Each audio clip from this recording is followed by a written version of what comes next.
The hour. That's the Good Things. I'm your host, Rebecca Turner. Now, don't forget, you can listen to Good Things. We are streaming live over at SuperTalk.fm. We're also streaming from that SuperTalk Mississippi app and your local SuperTalk Mississippi radio station. And don't forget, you can watch us too. We are on your computer, your mobile device. Just head on over to SuperTalk TV. Now, Miss Priscilla Presley, she has often been called an icon of the entertainment world. And today, she is joining us to talk about her new Evening with Priscilla Presley. It's coming up this Saturday, May the 3rd at the Heindel Center in Senatobia, and it's going to be a good time. Welcome. Thank you. Thank you so much. Yes, I'm excited. I haven't been there yet, so I'm looking forward to going. Well, I was going to say, welcome back to Mississippi. My question was going to be, had you made it to Senatobia yet? But no, so this will be your first time for you. You will love the facility. It's beautiful. Is it? I've heard that. Yes, I'm looking forward to it, definitely. So do you remember the first time you came to Mississippi? I know it was often a place of you guys' travel. Do you remember the first time? I'm sorry. Can you say that again? I said, do you remember the first time you came to visit Mississippi? Well, yes, I do. I was with Elvis the first time we just drove through. But as far as, it was just basically driving around and he had some memories, and a couple of guys were in the car talking about some memories they had. So if I've been there before, I've been so many places. Oh, I can only imagine for sure.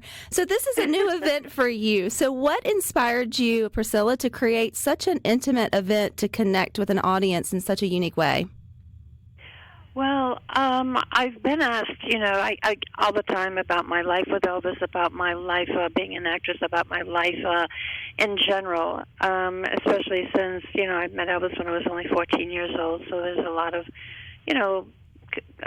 people who even still, ask, what that was like and how did that happen. And so now I'm actually, I'm now talking about it a lot more, and telling the story and telling stories about Elvis and about living with all the guys. That's a curious one. People ask, how is it like living with all those guys? So it'll be fun, and I'm sure I'll of course answer some questions after, hopefully if we have time. But I'm looking forward to it, truly. Well, I know this would have to be a different experience. I mean, you get to get out there, you get to get in front of fans, people who feel like they either grew up with you or enjoyed your husband's music or, have assumptions. And so what is it like for you, Priscilla, to finally be able to share your side of the story, take questions and answer them open and honestly without having someone filter through or just reading through what they think the headline means? Yeah.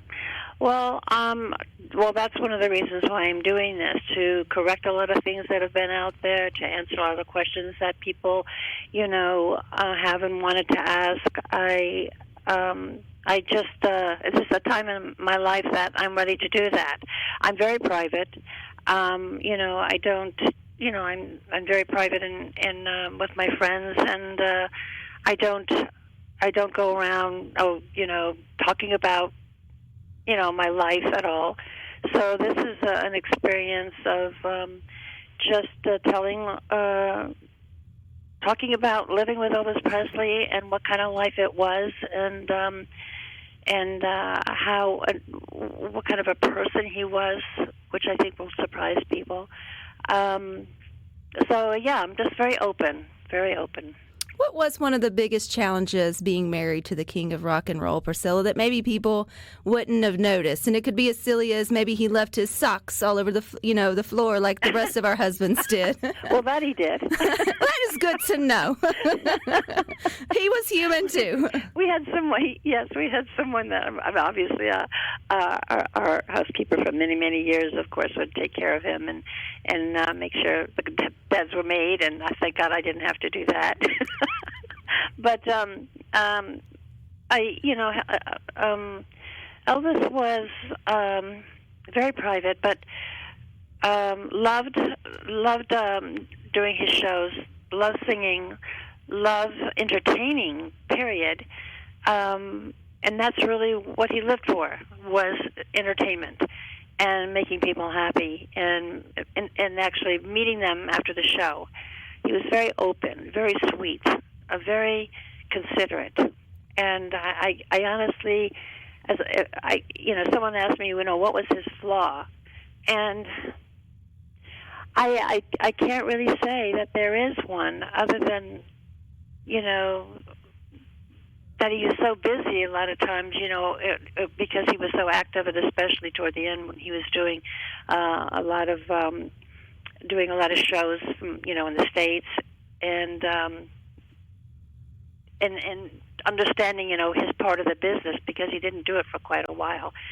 So, I'm willing to share all of this with people. And I don't want to answer all these questions now. I'd rather do it, on a personal level. And that's coming up again Saturday, May the 3rd. That's this Saturday. You'll be in Senatobia at the Heindel Center.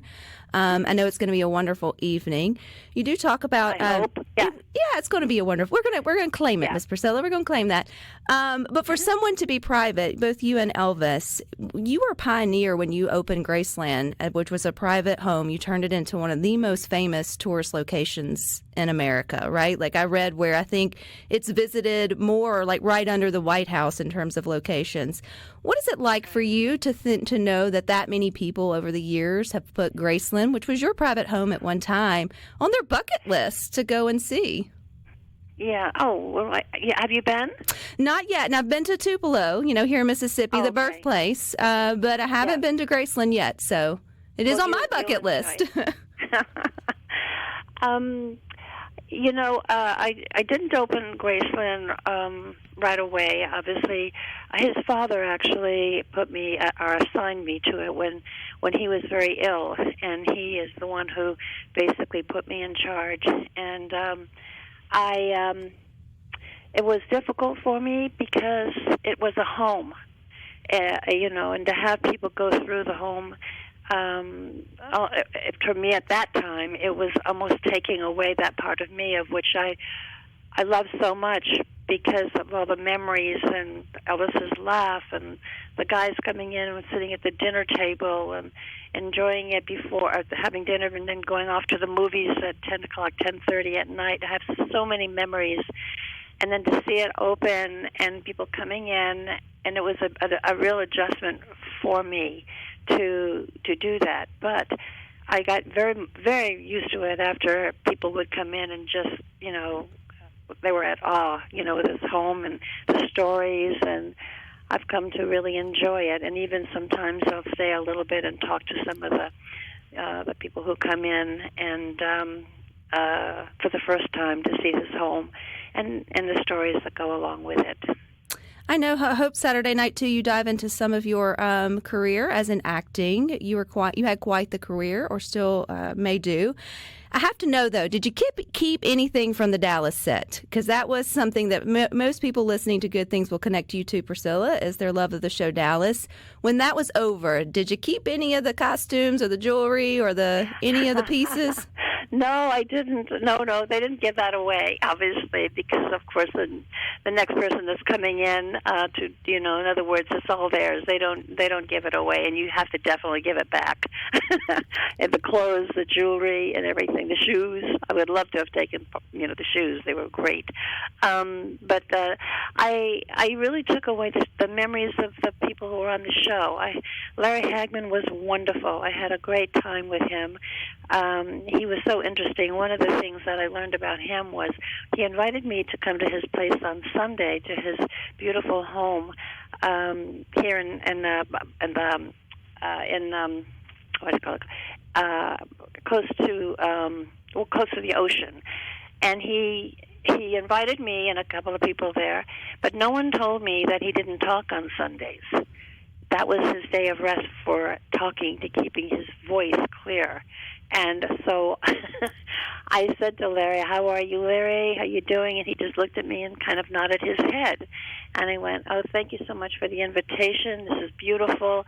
And he nodded again, and then he started walking outside and just kind of showed me, with his hand to come along with him. And I said, "Oh, this is beautiful, Larry. I've heard so much about your home." And then he nodded his head, and I'm going, "Gosh, can he not talk? Or does he have like something happening with his voice, or whatever?" And then Patrick Duffy told me, "By the way, I didn't tell you that he doesn't talk on Sundays. He just takes care of his voice." I go, "Oh, great." Now you tell me. Well, I am so grateful, Priscilla, you took time to talk with us today. You'll be talking with so many more coming up Saturday, May the 3rd, there at the Heindel Center in Senatobia. Mississippi welcomes you back. You're going to have a wonderful experience. You're going to love the facility, and thank you for your time.